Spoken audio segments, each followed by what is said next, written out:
উপস্থিত হোমিওপ্যাথি রেফার্টারি প্রশিক্ষণ কর্মশালার সম্মানিত সভাপতি, বিশেষ অতিথিবৃন্দ ও সামনে উপবিষ্ট আমার ডাক্তার ভাইরা, সবাইকে আসসালামু আলাইকুম।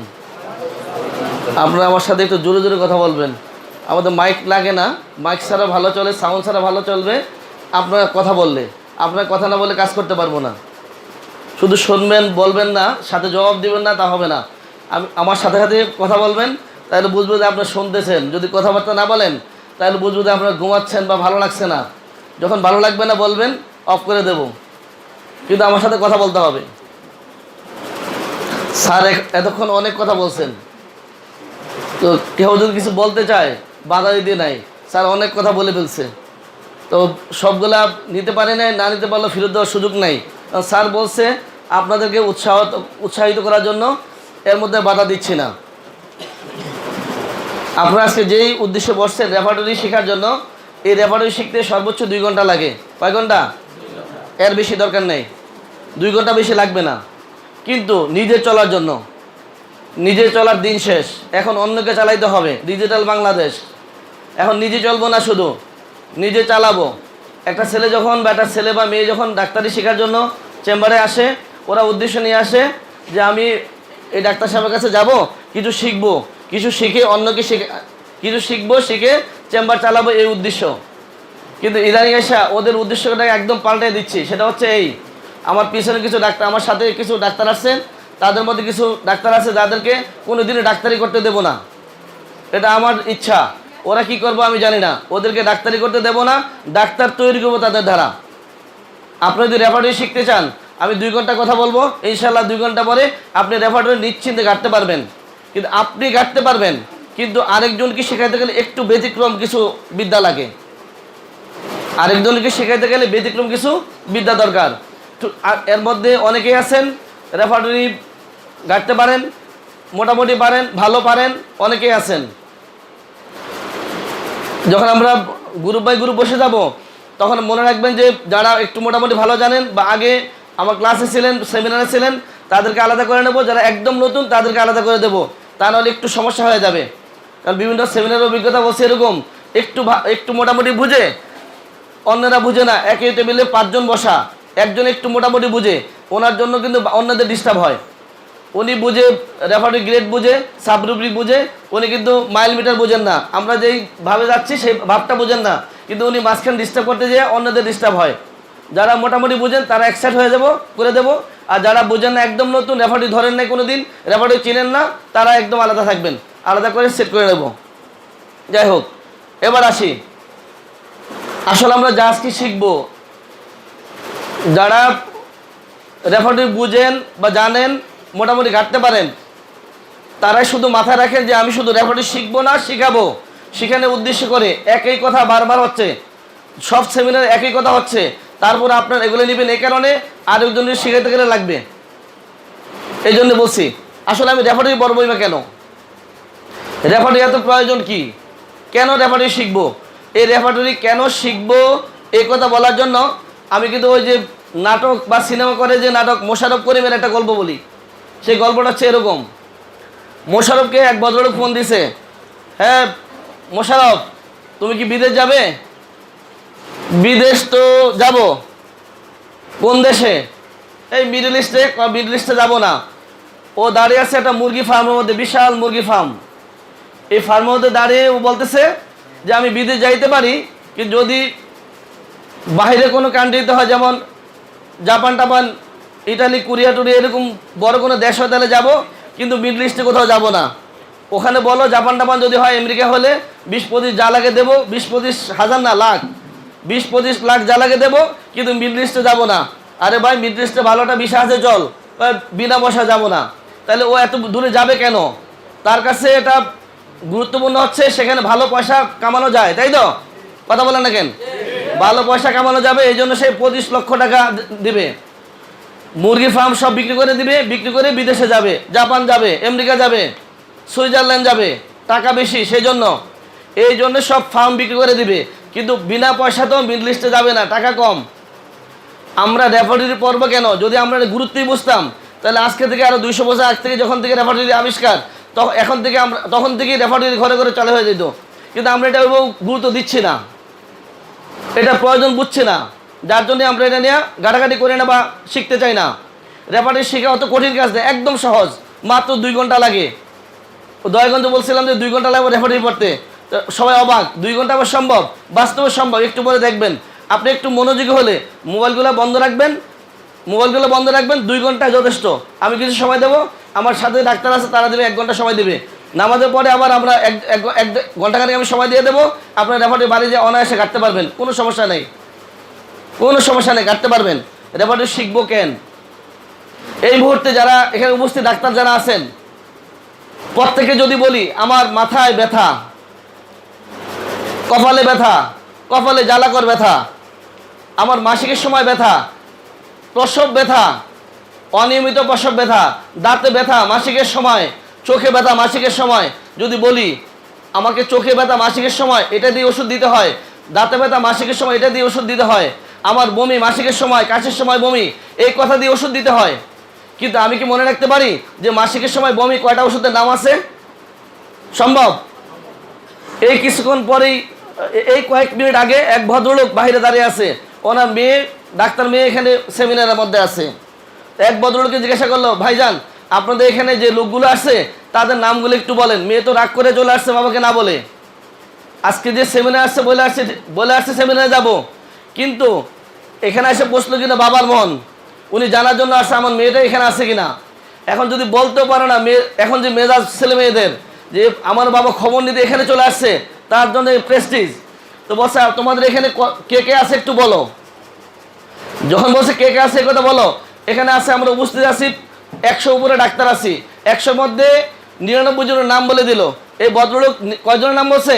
99 জন, শুধু একজনের নাম বলে নাই। কয়জনের নাম? এক কর্নারে আছে একজন, তার নাম বলা হয় নাই। ওই বাবা, হতভাগা বাবা, কিন্তু এই মেয়েটারই বাবা। এখন উনি বাড়ি চলে গেল, বাড়ি চলে যাবে, এখন অস্থির, আমার মেয়ে তো সেমিনারে যায় নাই, ওখানে যত ডাক্তার ছিল সবার নাম তো বলে দিল, কিন্তু তোমার মেয়ের নাম তো বলে নেই। এখন ভদ্রলোক কি স্বস্তিতে থাকবে না অস্বস্তিতে? অস্বস্তিতে। কয়জনের নাম বলে নাই? মাসিকের সময় মাথা ব্যথা, ওষুধ আছে 200, তার মধ্যে 199টা বলতে পারলেন, একটা শুধু বাদ রাখছেন। কয়টা? আমার রুগীর জন্য যেটা হবে শুধু ওইটি বলতে পারেন নাই, তাহলে এটা চলবে? চলবে? ফজরে ফরজ কয় রাকাত? 2 রাকাত। কয় রাকাত? 3 রাকাত চলবে? 1 রাকাত চলবে? 5 রাকাত চলবে না। তাহলে আপনার যে কটা ঠিক ওই কটে বলতে হবে। এখন এটা কি বলা সম্ভব? সম্ভব। কে বলছে সম্ভব না? একটু পরে দেখবেন।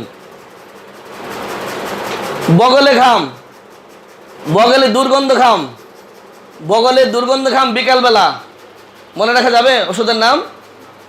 পিঠে জ্বালা করে ব্যথা, মনে রাখা যাবে? যাবে। ওখানে হয়তো 50-60টা ওষুধের নাম আছে, লিখে মনে রাখলাম, কিন্তু একটু পরে আরেক রুগী এসে বলছে আমার পিঠে জ্বালা করে ব্যথা না, আমার পিঠে ছিঁড়ে ফেলার মতো ব্যথা, এবার লাউ ঠেলা। আরও খবর আছে, আমার পিঠে যে আঘাত লাগছিল, আঘাতের পর থেকে আমার এই পিঠে জ্বালা করে ব্যথা, এবার উপায় নাই, এবার আরও ঠেলা। এটি মনে রাখা সম্ভব? সম্ভব, ইনশাআল্লাহ মনে রাখতে পারবো। এবার বলি, আপনার এই কি বলে, মানে বক্ত কাকে বলে? এক বক্তের উদাহরণ দিচ্ছি। সে বক্ত হলো, চেম্বারে বসে এক ভদ্রলোক গল্প করতেছে আরেক রুগীর সাথে, যে জানেন আমাদের দেশের প্রধানমন্ত্রী কি মেধাবী। তো কীরকম মেধাবী? যে মেধাবী ভাবতে পারবেন না কত মেধাবী। কয় কি, উনি আমাদের দেশে যে কটা জেলা আছে, জেলা কটা? 65টা বলে নাকি? 64 না 65? 65, 64, 64টা জেলার নাম জানেন। তাই আমি বললাম যে জানতে পারে, কারণ যেহেতু উনি বাংলাদেশের প্রধানমন্ত্রী, এই জায়গার নাম না জানলে উনি কন্ট্রোল করবে কিভাবে। তো একটু পরে আবার ওনাকে আবার বলতেছে যে ভাই আরও জানেন কি, উনি 64টা জেলার নামই না, শুধু 65টা জেলায় কয়টা উপজেলা আছে ওর নামও জানে। হতে পারে, ওটা মিল করলে খুব বেশি হয় না, তো ও পারে, পারা সম্ভব। কারণ যেহেতু দেশ চালাইতে হবে, উপজেলার নাম না জানলে দেশ চালাবে কিভাবে? সব খোঁজখবর রাখা লাগবে। তো একটু পরে, দুনিয়ার ধর্ম হচ্ছে আপনি যত সইবেন তত আরও পাবেন, আরও দিদি থাকবে, এটি নিয়ম।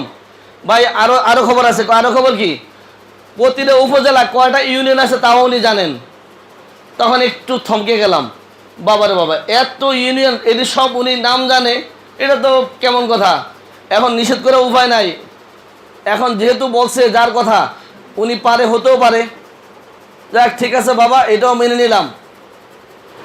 এবার হাজারে পালা পার হয়ে গেছে তো, ইউনিয়ন কত? অনেক হাজার। আপনারা মনে রাখবেন, আমি কিন্তু ইউনিয়ন কয়টা বলতে পারি নাই।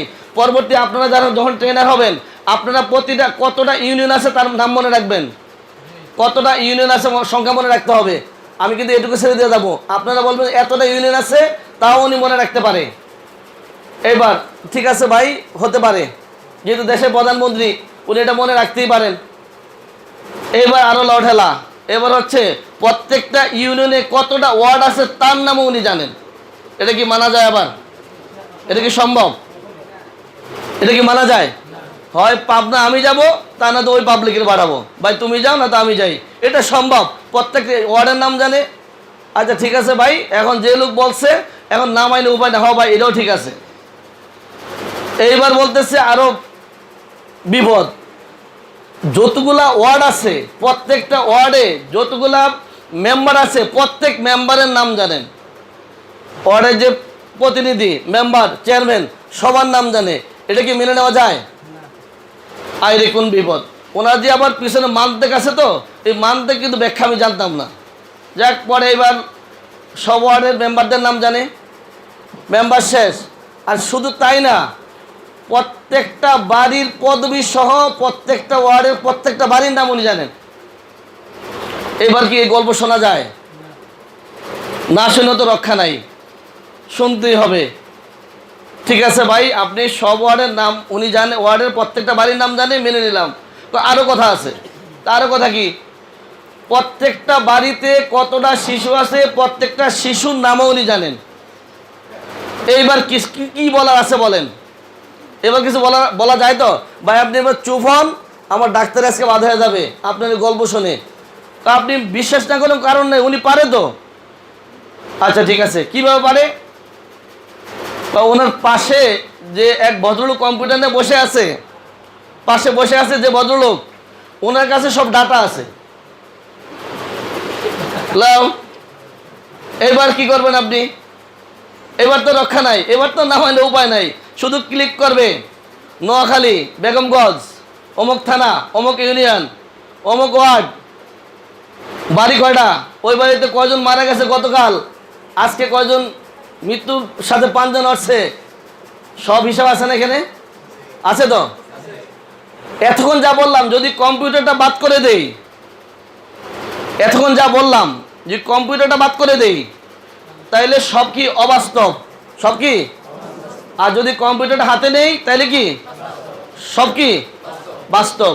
মাঝে মধ্যে রাগে বলেন, অভিমানে বলেন, জিদ করে বলি, যেভাবে বলি না কেন, মাঝে মধ্যে বলি যে ডাক্তার রেফারেটরি শুধু ব্যবহার করে না, যে ডাক্তার রেফারেটরি ব্যবহার করে না, অনেক টাকার মালিক হতে পারে, অনেক নাম কামাই করতে পারেন, অনেক রুগী সারাইতে পারেন, তবে হেলিমেনের ডাক্তার হওয়ার কাছাকাছি না। কারণটা হচ্ছে এটা সম্ভব না, এটা সম্ভব না। আপনি কি করে সম্ভব?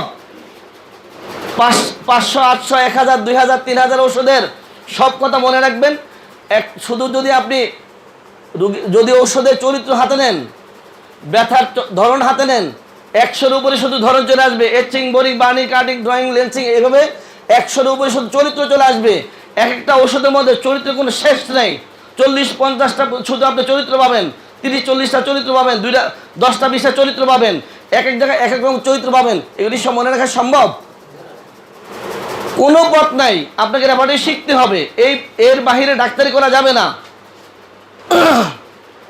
গত 3 তারিখ, এই মাসের 3 তারিখ, অনেক পুরাতন ডাক্তার, 28, 30, 35 বছর অভিজ্ঞতা, 2 দিনের কর্মশালা শেষে এই ভদ্রলোক 2 জন বললেন যে এতদিন শুধু শুনে আসছি রুগীলিপি করতে হবে, রুগীলিপি করা জরুরি। অনেক রুগীলিপি অনেক করেছি, অনেক জায়গায় গেছি, শিখেছি, রুগীলিপি করা হলো, কিন্তু ওষুধ খুঁজে পেতাম না। এখন কি অবস্থা? বলছে এখন ওষুধ পাবো, কিন্তু এখন রুগীলিপিটাই দরকার। 2 দিনে রুগীলিপি কর্মশালা করার পরে উনি এখন ওষুধ বের করতে পারবে। বলছে আপনি এখন যে রোগ বলেন সেই রোগের ওষুধই পাবো, কিন্তু দরকার হলে আমার এখন রুগীলিপি করা। শুধুমাত্র 2 দিনের কাজ। 2 দিনে যদি আপনার রেফারেটরি শেখা যায়। আপনি সব ওষুধ জানেন, বলছেন এখন আপনি ক্যান্সার বলবেন, পারবো, বুকে ক্যান্সার পারবো, পিঠে ক্যান্সার পারবো, হাতে ক্যান্সার পারবো, জয়েন্টে ক্যান্সার, বোনে, যেখানে আপনি বলেন, যত রোগ বলেন সব রোগের ওষুধ দিতে পারবো।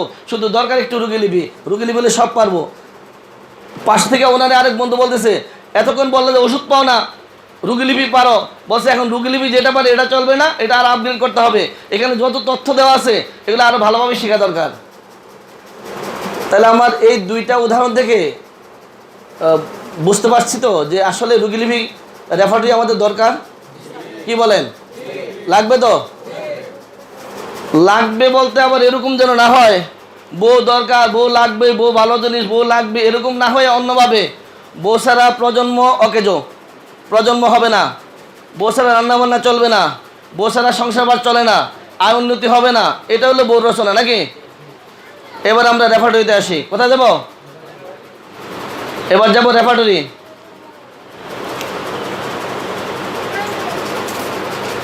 রেফারেটরি পড়তে গেলে এই অল্প কয়েকটা নিয়ম যদি আমরা আমাদের জানা থাকে, অল্প কয়েকটা নিয়ম। আগে নিয়ম প্রথম দিকে 8টা 10টা বলতাম, এখন 20টা পর্যন্ত চলে আসছে। দিন যায়, ওই আমার ডাক্তাররা খুঁজে খুঁজে একটা সমস্যা বাইর করে, তো এটা আবার সাথে ঢুকাইতে হয়। 18-20টা পয়েন্ট আছে, এই 18টা-20টা পয়েন্ট ঘন্টাখানির মধ্যে আমি বলে দেবো, চেষ্টা করবো ইনশাল্লাহ। প্রথম আসি রেফারেটরির সংজ্ঞাটা। প্রথম কি দেখবো? একটু মনোযোগ দেন, লিখবেন না। আমার হাতে কপি আছে, সবাইকে কপি দিয়ে দেবো। এই কপি আছে, আপনাদের সবার জন্য কপি নিয়ে আসছি, সবাইকে কপি দিয়ে দেবো। লিখতে হবে না, এখন লিখবেন না, যখন আপনাদের গ্রুপ বাই গ্রুপ বসিয়ে দেবো, টেবিল বাই টেবিল, তখনও লিখবেন না, কিচ্ছু লিখতে হবে না, কপি রেডি, কিচ্ছু লিখবেন না, শুধু আমার দিকে তাকান, আমি কি বলি শুধু শোনেন। রেফারেটরির সংজ্ঞা। হোমিওপ্যাথিক রেফারেটরি হচ্ছে সেই গ্রন্থ যে গ্রন্থে মানুষের শারীরিক ও মানসিক ভাবে প্রকাশিত প্রায় সকল লক্ষণসমূহ ইংরেজি বর্ণমালা অনুসারে এবং ঔষধের গুরুত্ব অনুসারে লিপিবদ্ধ রয়েছে। রেফারেটরির সংখ্যাটা হচ্ছে রুগীরা বা আমরা বা রুগীদের মধ্যে শারীরিক মানসিক যত প্রকার লক্ষণ, শারীরিক বা মানসিক যত লক্ষণ আছে, এই লক্ষণগুলি ঔষধ এবং লক্ষণের গুরুত্বর আলোকে ইংরেজি বর্ণমালা ক্রমে লিপিবদ্ধ। এটার নাম কি? এটার নাম শিওর? রোগীর মধ্যে প্রকাশিত মানসিক ও শারীরিক যত প্রকার লক্ষণ প্রকাশিত হয়, এই লক্ষণগুলি লক্ষণ এবং ঔষধের গুরুত্ব অনুপাতে ইংরেজি বর্ণমালা ক্রমে এ থেকে জেড পর্যন্ত যে সাজানো, এটার নাম কি? ব্যাস, লক্ষণ আছে, ঔষধ আছে।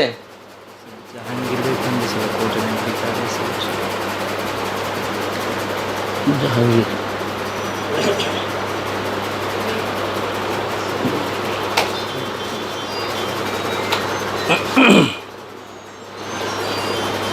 দেখি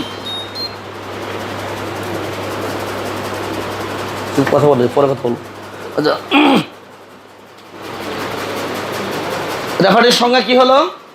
রোগীর মধ্যে শারীরিক মানসিক যত লক্ষণ প্রকাশ পায়, এই লক্ষণগুলির ঔষধ এবং লক্ষণের মূল্যায়নের আলোকে এ থেকে জেড পর্যন্ত বর্ণমালা ক্রমে সাজানো, এটার নাম হলো রেফারেটরি। এটার রেফারেটরির ব্যাখ্যা বিশাল, এত কথা জানতে চাই না, আসলে ব্যাপারটা কি সহজ কথা জানতে চাই। যেহেতু 4 বছরের কাজ, আমরা শিখবো 2 ঘন্টায়, তাহলে সব কি সম্ভব? একটা ধারণা নেই। রুব্রিক, রোগীর কষ্টগুলি ম্যাথমেটিক্যাল ভাষায় বলা হয় লক্ষণ, আর রেফারেটরির ভাষা বলে কি? রুব্রিক। রোগীর সমস্যাগুলিকে ম্যাথমেটিক্যাল ভাষায় কি বলে, আর রেফারেটরির ভাষায় আর কিছু শুনতে চাই না। এই রুব্রিকের বিস্তারিত যদি ক্লাস শুরু হয়, 3 দিন চলবে শুধু রুব্রিকের ব্যাখ্যা, কিন্তু সর্বশেষ বাকি থাকবে রুব্রিক সাজানো কিভাবে, ওটা বাকি থাকবে। ওইটা বাসায় দেখে নেবেন, অনেক বই আছে রুব্রিকের ব্যাখ্যার জন্য। রোগীর সমস্যাগুলি ম্যাথমেটিক্যাল ভাষা কি বলে, আর রেফারেটরির ভাষায় ব্যাস।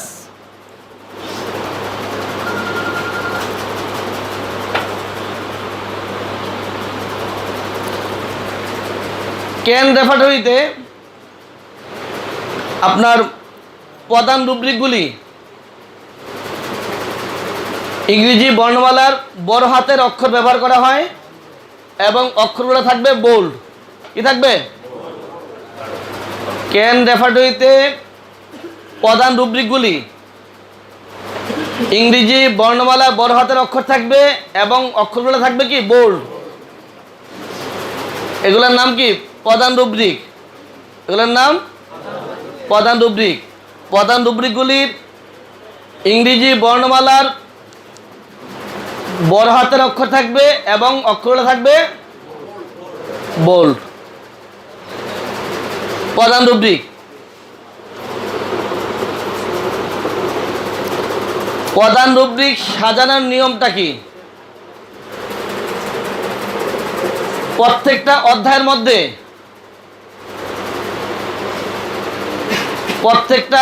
মধ্যে এ থেকে জেড পর্যন্ত ইংরেজি ডিকশনারি নেয়। এ থেকে জেড পর্যন্ত বর্ণমালা ক্রমে সাজানো। আপনি যদি এ দিয়ে কোনো রুব্রিক পাইতে চান কোনো অধ্যায়ের মধ্যে, তাহলে যেতে হবে আপনার সেই অধ্যায়ের প্রথম দিকে। কোন দিকে? কোনো ইংরেজি বর্ণমালার প্রথম দিকের কোনো অক্ষর দিয়ে যদি কোনো রুব্রিক পেতে হয়, তাহলে আপনি যাবেন সে অধ্যায়ের প্রথম দিকে। ইংরেজি বর্ণমালার মাঝের কোনো বর্ণ দিয়ে যদি কোনো রুব্রিক পাইতে হয়, যাবেন সে অধ্যায়ের মাঝে। আর যদি ইংরেজি বর্ণমালার শেষের কোনো বর্ণ দিয়ে কোনো রুব্রিক পাইতে হয়, তাহলে আপনি যাবেন সে অধ্যায়ের শেষের দিকে। আমরা প্রথম দেখলাম কি? রেফাটরির সংজ্ঞা। প্রথমটা কি? পরে হলো রুব্রিক। রেফাটরির সংজ্ঞাটা কি? রোগী শারীরিক মানসিক সকল লক্ষণগুলি ঔষধের গুরুত্ব অনুপাতে ইংরেজি বর্ণমালা ক্রমে যে বইতে সাজানো আছে সেটার নাম হলো রেফাটরি। রুব্রিক কি?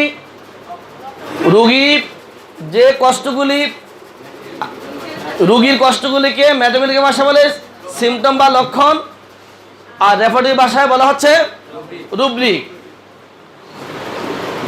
প্রধান রুব্রিক কাকে বলে? যে রুব্রিকগুলি ইংরেজি বড় হাতের অক্ষর থাকবে এবং বোল্ড থাকবে। 4 নাম্বার হচ্ছে প্রধান রুব্রিক সাজানোর নিয়ম। এ থেকে জেড পর্যন্ত ইংরেজি বর্ণমালা ক্রমে ডিকশনারি নির্ণয় সাজানো। আমরা যারা বাসায় ডিকশনারি পড়ি, ইংরেজি ডিকশনারি পড়ি, এই পর্যন্ত আপনি দেখছেন কেউ কারো কাছে যে ভাই আমি ডিকশনারিটা বুঝিয়ে একটু বুঝিয়ে দাও? কেউ গেছেন কোনো দিন? আপনারা গেছেন কিনা জানি না, তবে আমি কোনো দিন যাইনি। কারণ ওখানে আমি বইটা দেখার পরে বুঝতেছি, যদি এ দিয়ে কিছু খুঁজতে হয় প্রথম দিকে দেখবো, বি দিয়ে তারপরে দেখবো, সি দিয়ে তারপরে যাব। কার কাছে যাওয়া লাগবে? এর মধ্যে যদি আবার কিছু খুঁজতে হয়, A A A B A C A D A E A F, B A B C B D B E B F, C A C B C C, D A D B D C D D. তাহলে এইভাবেই তো সাজানো। ঠিক এইভাবেই রুব্রিকগুলো সাজানো রেফাটরিতে। সহজ না? পারবেন তো? কয়টা গেল? 4টা। মোট পয়েন্ট গেল কটা? একটা হলো রেফাটরি কাকে বলে, রুব্রিক কাকে বলে, প্রধান রুব্রিক কাকে বলে, প্রধান রুব্রিক সাজানো। কটা হলো? 20-এর থেকে 4 গেলে কত থাকে? আর 16টা। এই 16টা যখন যেতে পারবো, আপনি এখনই রেফাটরি ইনশাআল্লাহ কাটতে পারবেন।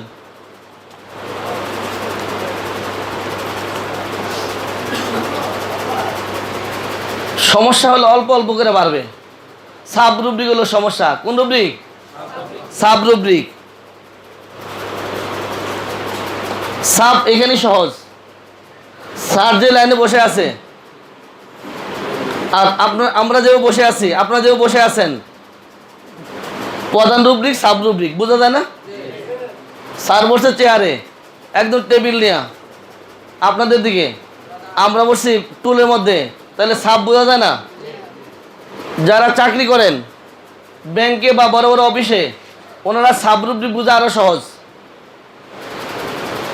কোন অফিসে ঢুকলেন, ঢোকার পরে দারোয়ান আটকাচ্ছে, সামনে গেলেন যে এলোমেলো কতগুলো টেবিলে কাজ করতেছে, একটু পরের রুমটা যায় দেখি যে দুই পাশে দুইজন দুজন চারজন বসা আছে, পরের রুমটা যায় দেখি গ্লাসে একদম লক করা রঙিন গ্লাস, দাপ করা হলো 3টা, দারোয়ান আটকাচ্ছে, দারোয়ানে ঢুকার পর পরেই এলোমেলো অনেকগুলো টেবিল, অনেক টেবিল, পরের রুমটা যায় দেখি দুই পাশে 4টা টেবিল, কয়টা টেবিল? পরের রুমটা যায় দেখি যে এক রুমে 2টা টেবিল, কয়টা টেবিল? কয়টা টেবিল? লাস্ট রুমে যায় দেখি যে বিশাল এক রুম, গ্লাস গ্লাস লাগানো, রঙিন গ্লাস, কিছু দেখা যায় না, ওই ভদ্রলোক প্রধান, এরকম তো আরও প্রধান আছে, ও বিল্ডিংয়ের 7 তলায় পুরা ফুলুন নিয়ে একা বসে আছে, উনি ওইটারা বড় প্রধান। দেখলেই তো বোঝা যায় নাকি? একটু পরে বইতে দেখবেন, দেখাই দিবে প্রধান রুব্রিকের নিচে একটু ডান দিকে অবস্থান করে তাকে বলে সাব রুব্রিক।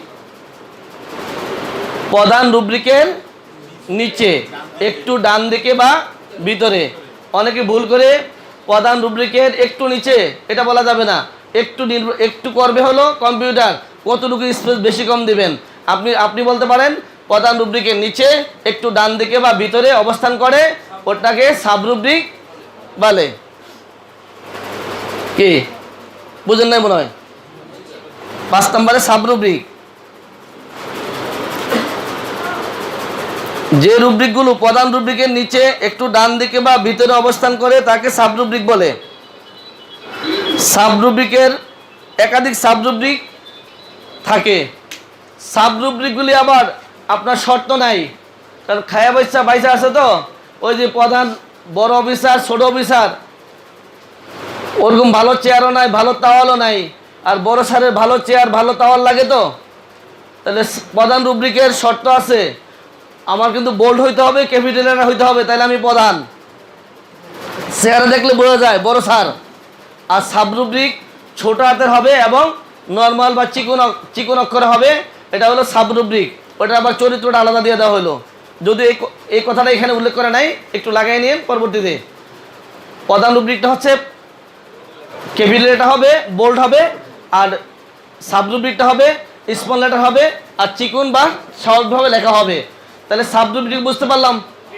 এবং সাব রুব্রিক সাজানোর নিয়ম কি? সাব রুব্রিক একই ধর্ম, রুব্রিক যেভাবে সাজানো হয়, প্রধান রুব্রিক যেভাবে সাজানো হয়, সাব রুব্রিকগুলো কি একইভাবে। প্রধান রুব্রিক সাজানোর নিয়ম কি? এ থেকে জেড পর্যন্ত, এ থেকে জেড পর্যন্ত ইংরেজি ডিকশনারি নেয়। সাব রুব্রিকগুলো ঠিক একইভাবে এ থেকে জেড পর্যন্ত ইংরেজি ডিকশনারি নেয়, সাজানো থাকবে সাব রুব্রিক ইংরেজি বর্ণমালা ক্রমে। আমি সাব রুব্রিক আর মেন রুব্রিকের পার্থক্য যদি করতে চাই, প্রথম দেখার মধ্যেই পেয়ে যাব, একটা হচ্ছে বোল্ড ক্যাপিটাল, আর এটা হলো স্মল নর্মাল।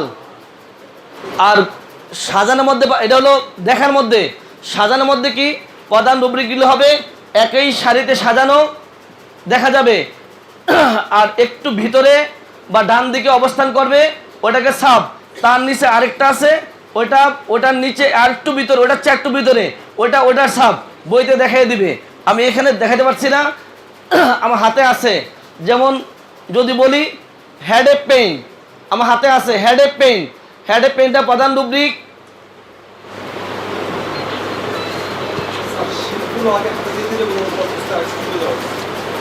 শীটগুলো হাতে দিলে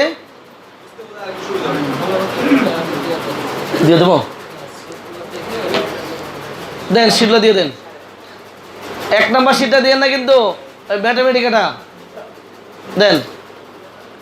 আচ্ছা শীট দিচ্ছে, আমি কথা বলছি, শীটটার মধ্যে দেখতে পারবেন, ঠিক আছে? শীটটা দিলে এটা মতো হয়ে যাবে। অধ্যায় হচ্ছে হেড, অধ্যায়টা কি? কথা বলেন, অধ্যায়ের নাম কি? আমি যাব পেনে, কোথায় যাব? পেনে। পেনের মধ্যে প্রেসিং, পেনের মধ্যে কি চাপন বোধ, পেনের চেয়ে একটু ভিতরে থাকবে প্রেসিংটা। প্রেসিংয়ের ভিতরে একটা সাব অধ্যায় আছে, সে সাব অঙ্গ আছে, সেটার নাম হলো ফরহেড। ওটার নাম কি? ফরহেড। ফরহেডের নিচে আবার পাবো মর্নিং। পেনটা কখন? সকালবেলা। সকালের মধ্যে আবার আছে রাইজিং। তারপরে আছে কি? উঠলে, ঘুম থেকে উঠলে বা জাগলে, ঘুম থেকে উঠলে ওর একটু সাবে আছে আবার এমএল। এমএলটা আবার রাইজিংয়ের সাব, আর আপনার অ্যাওয়াকিংটা রাইজিং, দুইটা সেম। কিন্তু মূল অধ্যায়, মূল রুব্রিটা হচ্ছে কি? পেন। মূল অধ্যায়টা কি? মূল রুব্রিটা হচ্ছে পেন, অধ্যায়টা হলো হেড।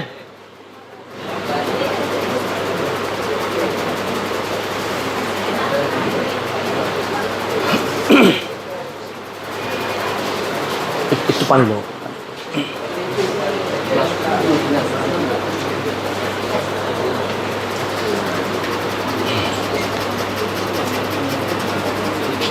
আচ্ছা, এই সামনে গ্যাস দেবেন, সামনে শীত দেন। 7 নাম্বারে দেখেন, শুধু 7 নাম্বার, অন্য ভিতরে যাবেন না। ভিতরে আপনার যাওয়া দরকার নেই, আমি নিয়ে যাব। 7 নাম্বারে যান।